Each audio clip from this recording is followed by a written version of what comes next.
let's talk about heavenly versus earthly perspective for just a moment here in this particular context. Let's make clear what we know and what we don't know. If this is a calendar, a Nephite calendar, and they're not using a Gregorian calendar. Everybody understands that.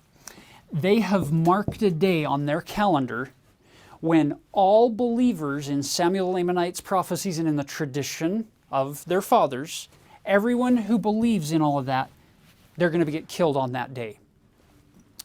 What we don't know clearly from the text, it doesn't tell us exactly, is where is it that how far in advance have they set that date on the calendar? Was it a month down the road? Was it a week down the road? Was it 5 months down the road? We don't know that. It doesn't tell us very clearly. So we don't know where it is leading up to that date where Nephi goes and has this experience. This great prophet goes out and pours out his heart to God. So let me clarify here. Let me be clear. This theoretical date on our little theoretical calendar is the date that they're going to kill all the believers. But we don't know for sure which day Nephi has his prayer when he's told that on the morrow come I into the world. It could have been here, it could have been there, it could have been here. It could have been here, on the morrow come I into the world. We just don't know where those two events line up, but it feels like it's clustered together. Now, why would that be important? Because from a heavenly perspective, God knows perfectly all things, when they're going to happen, how they're going to play out. But we don't. We don't have that view. Even Nephi, this great prophet, doesn't know all the details. It's not like because he's the prophet, this declaration is made, we're going to kill all believers, and by the way, if he's the prophet, he's the one who's going to probably witness it all and then be the final one killed. They're probably going to make the biggest deal of him. It's not as if he says, oh, well, I'm not even remotely worried. Everybody just relax. It's okay. It's not going to happen. He didn't do that.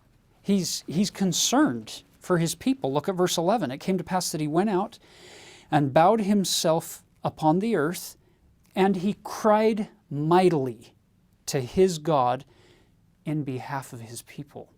By the way, you'll notice a pattern there that's very Christ-like. He wasn't crying in behalf of himself. He was crying in behalf of his people. There's something very Christ-like, very mediating about that. Yea, those who were about to be destroyed because of their faith in the tradition of their fathers. And it came to pass that he cried mightily unto the Lord all that day. So he goes out in the morning hours and he pours out his heart to God. And those minutes and those hours tick by and he's pouring out his heart to God. And it says that he poured out his heart all that day until finally at the end of the day the voice comes and gives him the answer. Brothers and sisters, the question begs asking here, why? Why would God do that to such a good, faithful, righteous, obedient servant who's so turned outward? His heart's in the right place. He's a good guy. Why would God make him pour out his heart all day? Why not have him come out, kneel down, initially pour out his heart, and God instantly say, it's okay, Nephi, you don't need to worry anymore. I don't need to stretch this out any longer. Why not up front? Why make him pray all day? One more quote from Elder Neal A. Maxwell.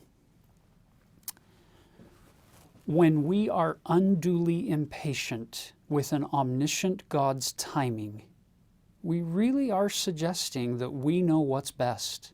Strange, isn't it?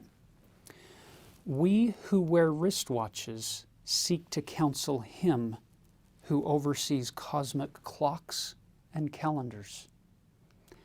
On another occasion, Elder Maxwell said something along the lines of, sometimes it's easier to say, Lord, thy will be done, than it is to say, Lord, thy timing be done.